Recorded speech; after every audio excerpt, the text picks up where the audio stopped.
Hello, guys. I am trying something new out here, so we'll see how this goes.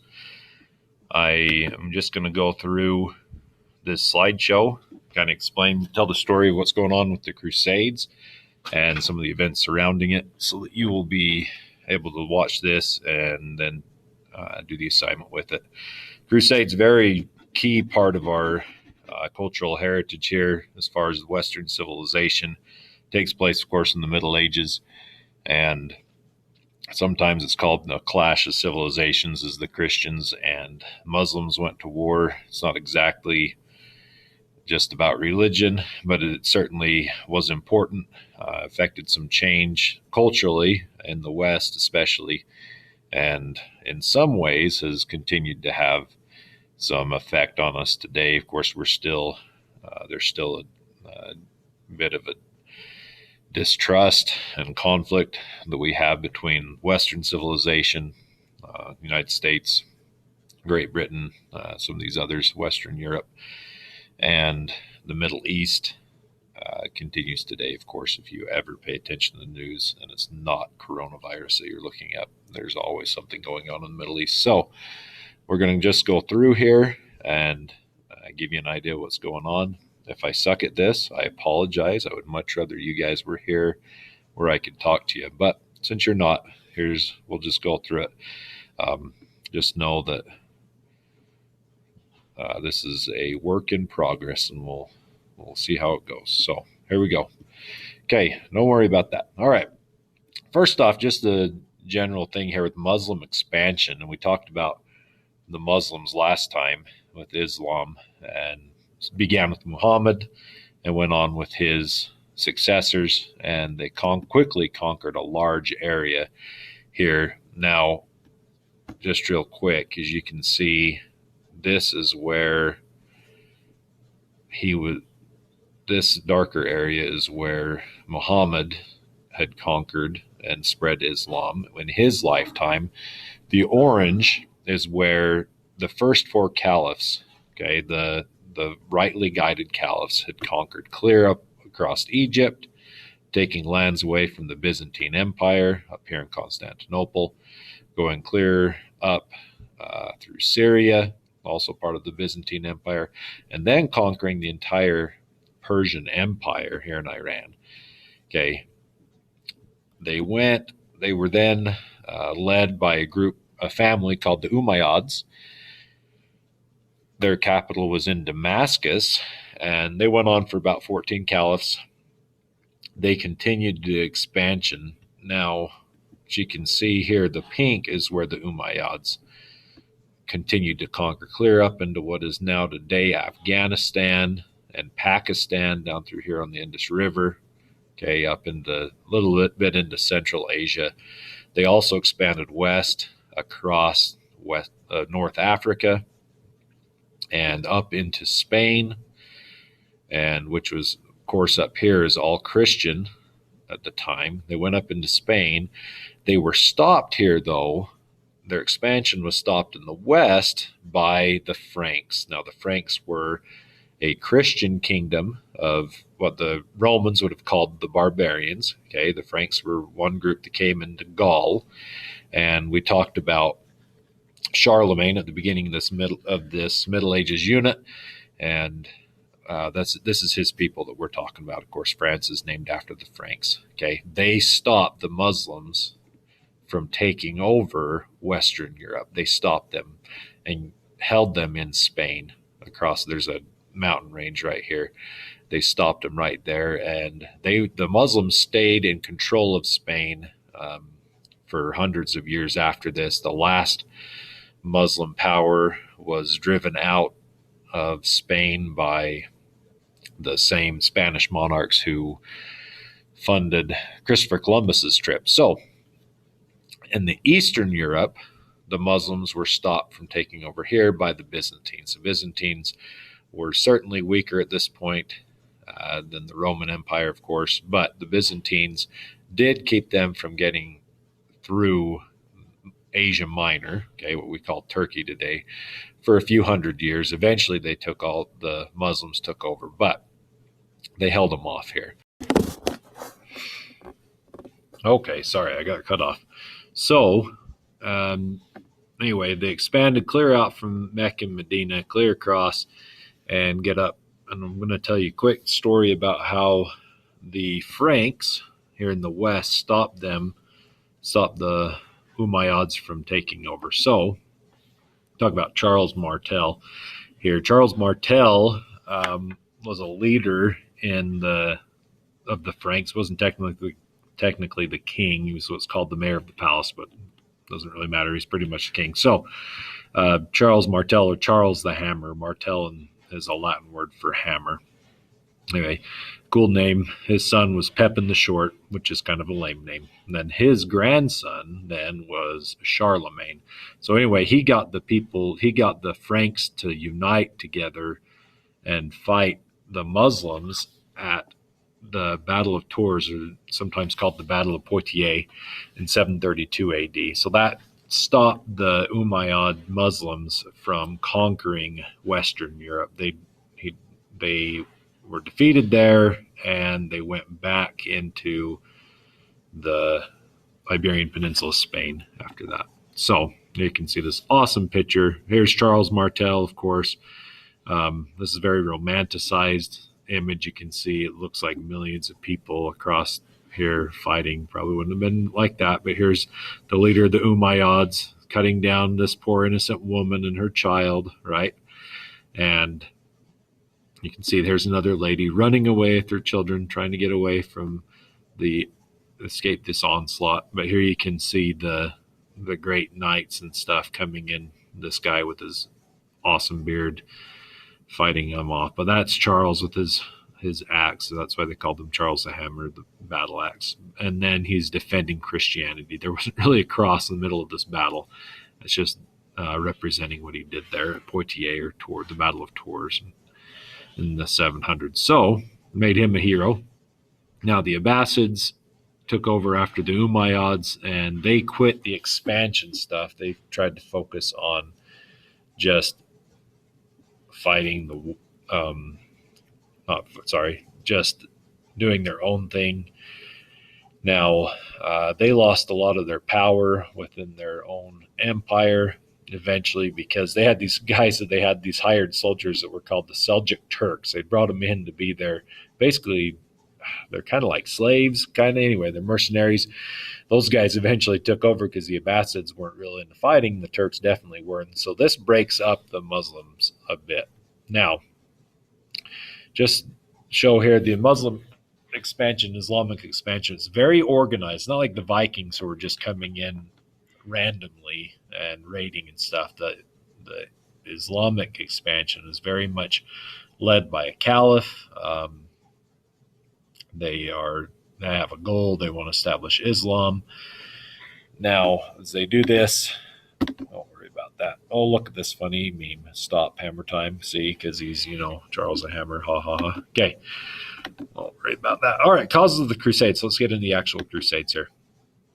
Now, this area right here, I'm sure you can see it, is Jerusalem and Damascus up through Syria in here.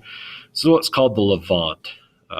Today it is Israel and Lebanon and part of Syria. Okay. Well, this is considered what by the Christians they call it the Holy Land. Okay. This is where most of the events in the Bible take place in this region. Okay. Well, now Jerusalem, which is of course a sacred city to the Christians, because it's where Jesus was killed and resurrected, is also a sacred city to the Muslims. I told you in class about a story about Muhammad rising from the rock there on his horse and going up into heaven from Jerusalem. And so on that, right where what was the Jewish temple, where Jesus taught and stuff, so it's connection Jewish and Christian. The Muslims have their own thing there called the Dome of the Rock. Okay, so it's a sacred site for all of them. Well, this brought up some issues. So one cause of the Crusades between Western Europe and the Middle East is the fact that the Muslims had control of this Holy Land. Okay, I'll keep that in mind. A lot of people would want to travel there to Jerusalem, what we call pilgrims. These people who travel for religious reasons would come from the Byzantine Empire, even as far as Western Europe, to come and visit Jerusalem, and because of its sacredness in their religion. Anyway, so keep that in mind. All right, now look at that. I had a better image. Anyway, here you can see here's some of the main cities: Jerusalem, Damascus, and Antioch. Keep that in mind. Now, whoops, we won't watch the video. This had been part of the Byzantine Empire, which had been huge, and by now had been cut back. So you can see here we're, excuse me, in pink. This is basically what the Byzantines controlled by the time of the Crusades. Okay, so they'd been cut way back. And we talked about in class, when you have an established power like the Byzantines and a rising power like the Muslims, you're 9 times out of 10 going to have conflict between them. That's what's happening here. Okay, well, the Muslims conquer the Holy Land, and not only are they getting the Holy Land, this is also, of course, a threat to the Byzantine Empire, the established power, and so they don't like this. So, in the meantime, something interesting happens. Okay, back here in Western Europe, in Rome, there's a guy called the Pope. Okay, the leader of the church in what had been the Western Empire in Western Europe. Okay, now the Pope at the time was a guy named Pope Urban II. Okay, there's Pope Urban. Now, Pope Urban got a call from the emperor of the Byzantine Empire asking for some help. They said, look, we've got these Muslim forces coming in. They're constantly attacking us. We need some help because you guys are Christians. We're Christians. Let's help each other out, right? So he calls on the Pope. Well, the Pope sees this as an interesting opportunity. How do I get rid of this? Hold on. Pope sees this as an interesting opportunity. He calls on the nobles of Europe to go take the Holy Land. Now, there's a couple of reasons for this. Obviously, there's a religious reason. He says, well, let's send our own people out there. We're going to go help the Byzantines out, ostensibly. Well, that's not really the goal. But the Byzantines asked for some help. They're going to go help them out. But what they're really doing is they want to retake the Holy Land for Christianity. And they've also got to remember, you've got all these people fighting constantly in the Middle Ages. If you remember, we talked about that. This removes some of all of these young men who are running around fighting all the time. You can take them and send them to fight somewhere else. It's helpful. Okay, so it's a smart move on Pope Urban's part. And he promises them, and he sent out this decree. This is real. If they would go and fight in this crusade, okay, to retake the Holy Land, they would receive salvation. So he promises salvation. Now, Patrick, of course, put this best when he said, let's take all of our wars in Europe and put them in the Middle East. He didn't really see that, guys, but it's a great meme. So Pope Urban decided to do.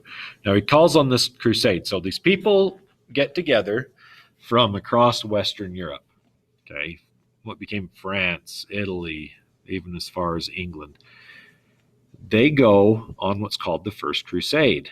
And they're all called Franks. That's what the Muslims called them. And even the Byzantines called them all Franks, considering all of them as part of one group. But they go back and they retook the city of Antioch and the city of Jerusalem. This is a big deal. Okay, they took over parts of the Holy Lands. Here they are in Jerusalem. Now, you'd think they went there to help the Crusaders, the Byzantines, of course. Crusaders are there to help the Byzantines. Well, that didn't actually happen. They had no intention of giving the land up for the Byzantines. They weren't just going to hand it back over to the Byzantines. You got to remember, land is power in this feudal system. And so they set up their own kingdoms. And now they're able, once they have their own kingdoms, okay, like you have the kingdom of Jerusalem, this Crusader kingdom, you can restart your whole feudal system where whoever's in charge owns it all, and he divides it up between his best knights, and then those knights have power over other vassals, and it goes down through the lord vassal system. Okay. Now the Second Crusade. Now, years later, they have to call in Second Crusade because between the First and Second Crusade, the Muslims had taken over one of the Crusader states. Okay, there were these different Crusader states, like I just told you back here, that these kingdoms. Well, the Muslims took over one of them. So the new pope calls for a new crusade. Go out and take that land back over. Okay, so they go out there, and it is a disaster for the Crusaders. Okay, these Western Europeans come in, they get their butts kicked by the Seljuk Turks. Okay, now the weird thing is, the Byzantines in Constantinople actually helped the Muslims out instead of the Christians. Okay, these Christian crusaders, because again, I'm going to go back to this map. You've got Western Europe, you've got the Byzantines in Eastern Europe, and then you've got the Muslims, okay, down through here. So the Byzantines are fighting the Muslims. They ask for the West to come help them. The West comes in, doesn't give the land back to the Byzantines. Okay, and so you can see there's the Byzantines and the Western Europeans, the Crusaders, are not buddies here exactly. They're not totally getting along. And so the Crusaders keep coming and setting up more states. Well, now they're a rising power, it seems like. And so they're also threatening the Byzantines. So Second Crusade is a disaster. That's why I got this awesome picture of all these guys getting killed. So, Third Crusade. Now, in between the Second and Third Crusade, a guy named Saladin, he's a Turk he was I believe, Shia Muslim from Egypt. I might be wrong on that. Anyway, he kind of united a bunch of these groups, and they got together and they retook most of the Holy Land. Okay, they conquered most of the Crusader states, including Jerusalem. Remember, Jerusalem is the golden egg. It's the big thing that you want. There you can see a picture of Jerusalem. There's the Dome of the Rock I was telling you about. Okay, now new pope comes in. He calls for a new crusade. We got to get Jerusalem back. So they go on the Third Crusade. Now this is an interesting one. I'm going to talk about these two guys real quick. Saladin is the leader of the Muslims, and the King of England becomes the leader of all of what we call the Franks. He becomes the leader of the Crusaders. His name was Richard the Lionheart. He looks a lot like Sean Connery, as you can see here from one of the Robin Hood movies. So Richard comes in, and he and Saladin fight for years. Okay, Richard tries to take over Jerusalem twice. Never is able to take over Jerusalem. However, he does get some of the other Crusader kingdoms back. Okay, so he's partially successful, but not totally. And it's kind of interesting. Him and Saladin just keep going on this back and forth thing until finally they just realize it's not going to end totally, and so they decide to just call it quits. We're going to quit fighting, hold what you have, and we'll just call it good. And it's kind of interesting. They have this great respect for each other. I think, and I can't remember who it was, I believe Richard got sick, and Saladin actually sent his doctors to help Richard. Okay, it's just this interesting. It's all chivalry, right? They're all honorable and helping each other out, even though they're fighting. So it's kind of interesting. Anyway, Third Crusade, partially successful, not near the disaster that the Second Crusade was. So now we have the Fourth Crusade. That happens again. The new pope calls for a new crusade. So again, you remember you got the Byzantines here, got the Western Europeans. We've got this area that the Muslims control, and there's Crusader states along the coast here. Okay.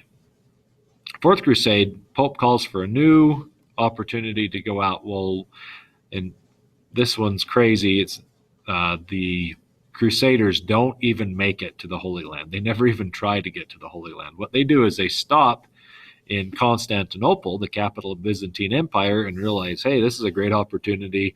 Let's just take it over, and they loot it and run off with all the gold that they can possibly find in the city of Constantinople. And so again, you've got all these guys are supposed to be coming from here to here. Well, they stop in Constantinople and instead just raid it. And this just causes more and more of a rift between the Eastern Christians and the Western Christians. Okay. All right. There's some other great crusades. Real quick one. There are other crusades across Europe. There's some in Spain to try and retake the land in Spain. There are, let me see where I've got a map here again. Down here, there's constant crusades going on down here to try to retake this land. There's also crusades up in this area in the Balkans. Okay, what you might hear of Transylvania. Okay, they called the pagans up there. They were not Christians, and so they go and fight them. They're not Muslims, but they're not Christians either. And they went and Christians go and fight them. There's also, I can't see it on the map, but up here, up in what they call the Baltic, okay, kind of close to Russia. There's another area that were pagans. They didn't believe in Christianity, and they went and fought there as well. So, but the best one, of course, is the Children's Crusade. There's a kid named Stephen. Okay, there's awesome Stephen. And he called on the children to go out and fight. Now, they believed that God would help the purest people to fight. He said, well, the other crusaders weren't good enough because they must have been sinful and all this stuff, and so God wouldn't help them. That's why they failed. And so this kid named Stephen, he's probably provoked by somebody else, but he got a bunch of kids together, supposedly, and they left from a few different places in Europe and were going to go and retake Jerusalem themselves. As you can see here, this kid is ready to become a great warrior. Okay, this little 1-year-old, and he's ready to fight. Well, didn't happen. They made it to Italy and went to the Pope, and the Pope told them, yeah, not happening. You guys don't even try it. Stay here. And so it was pretty humiliating for him. The Pope himself told the kids to stay home. A bunch of them went home. Some of them stayed and got jobs. A bunch of the other kids, though, there were a whole bunch of kids that actually got captured by other Christians and sold into slavery. So great thing. The Children's Crusade. Great story, not very productive. So some of the effects is what we really want to look at. I told you the story of the Crusades, and I'm going to tell you about the effects of the Crusade on first the Byzantine Empire. Now, you got bad feelings between the West and the East here. The Byzantines continued to fight with the Muslims. Well, they're not going to call on the Western Christians anymore, and so they weren't helping each other out. And you can see in this map, if you watch the years there. Whoops, sorry. I'll get it off of that silly little thing. All right, let's see if it'll go back to where we want. 1400. We're going to start over here. Give it a sec. Okay, there we go. Back in the late 400s, this is the Byzantine Empire in the pink. It grows under Justinian. It starts to get cut back after that significantly. Okay, this is partially the Muslims continuing to take over, and this just gets smaller. Oh, had a resurgence there for a little while, and the Macedonian emperors didn't work out forever, though. This is about the time of the Crusades. They get a little more land during the Crusades, up into Antioch. But then after the Crusades, they get cut back even more. 1400s, there's hardly anything left. By 1453, and 1453, as you can see here, Constantinople falls to the Ottomans, and the Ottoman Empire becomes the power across Turkey, and even over into Greece, and clear down into Egypt and the Arabian area. And that empire, of course, spreads their religion everywhere they go. And so Turkey, what had been a Christian area, is still today Muslim. All right. And the Ottomans weren't defeated and didn't go down until World War I. They decided with Germany in World War I, and their empire was destroyed with that. So, all right, another effect. Western Europe has a huge effect. It increases the power of the kings. Politically, it gives the kings more power because they're the ones sending these guys off to fight. Okay, they got to tax people for that, gives them more power. It also increases this culture of knights and chivalry. Okay, you get all these knights coming home, and this becomes like the knights aren't just these punks going around beating people up anymore. These guys are out there fighting for God. They're to be revered. These are our heroes. Okay, sometimes the story of Robin Hood. He's coming back from the Crusades. He's a crusader. You'll see that sometimes. Anyway, church increases its power as well. The Pope gains more power through all this. This affects the culture, of course. And another thing is trade. We're going to look more at trade. Okay, the exchanging of goods and ideas here. So trade goods, you can see this is a real picture of real people dressed up as real middle-aged people and medieval people. They are middle-aged. Those two are, maybe him too. Anyway, they're having increases Mediterranean trade. Italy gains a lot of power from this because all the goods that people are selling from if they're going through the Middle East and into Western Europe, they go through Italy. And so Italy makes tons of money off of this. That helps. That changes history. That actually ends the Middle Ages, because the Italians start what's called the Renaissance. And the Renaissance was the end of the Middle Ages. Okay. It's when the rebirth of learning and all this stuff. Okay. Luxury food, some of the things they're going to be getting from the Middle East and Western Europe. Now, not everybody's going to get this, of course. This is not something that you're going to get to eat if you're a regular peasant, but this is for the rich people. Shows how much better they are than everybody else, okay, to have this. They're getting pepper and cinnamon that are coming from like India through the Middle East. Sugar, dates is a kind of a fruit, pistachios, watermelons, lemons. If you don't know what watermelons and lemons are, I don't know what to tell you. Luxury goods, cotton cloth, Persian carpets, and Eastern clothing. Okay, it just increases the amount of exchange there is between the Middle East and Western Europe. Talma, be quiet. Quit talking during my lecture. Okay, the effects of trade on ideas as well. You can see these two fellers having a rousing game of chess.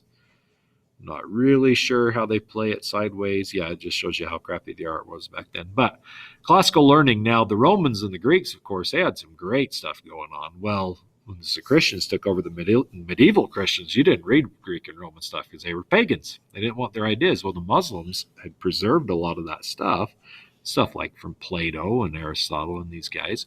And as the Christians got more interested in it, they were able to take it from the Muslims. They were able to get those ideas from the Muslims, and that helped get increase the Renaissance I talked about that ended the Middle Ages. Sharing of ideas like technology, science, medicine, all these things. The Muslim doctors were much better than the Christian doctors. Okay, and we might look at the Muslim world as kind of being backward, like their economics aren't that good, their science and stuff isn't that good, they're backwards. They saw the Christians like that back then. The Muslims in this time, that they were the ones that were flourishing, and the Western Europeans, they were like they thought they were just these guys from out in the hills. Okay, they were nobody to be worried about. They had no education. It was a crappy place to live. But as the Crusaders came in, they brought back some of these ideas.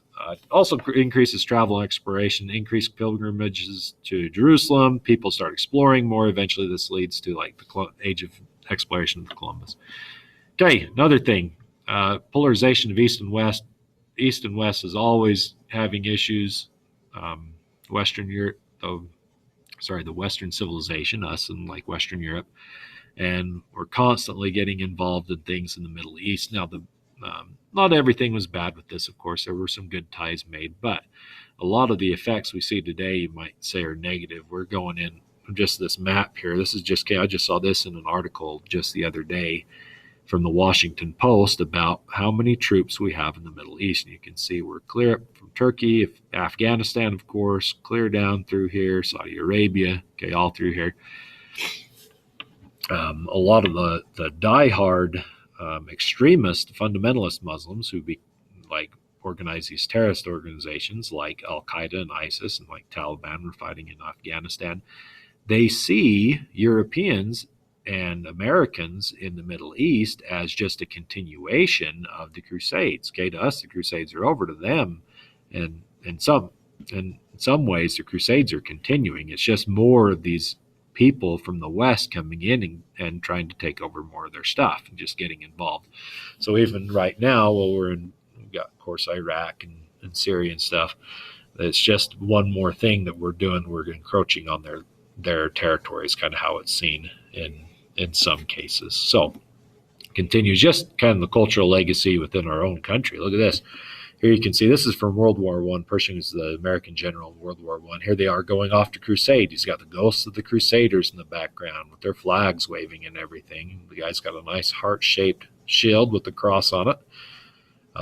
Going off to, and so we even apply crusading to fighting the Germans in World War I. Here we have it again.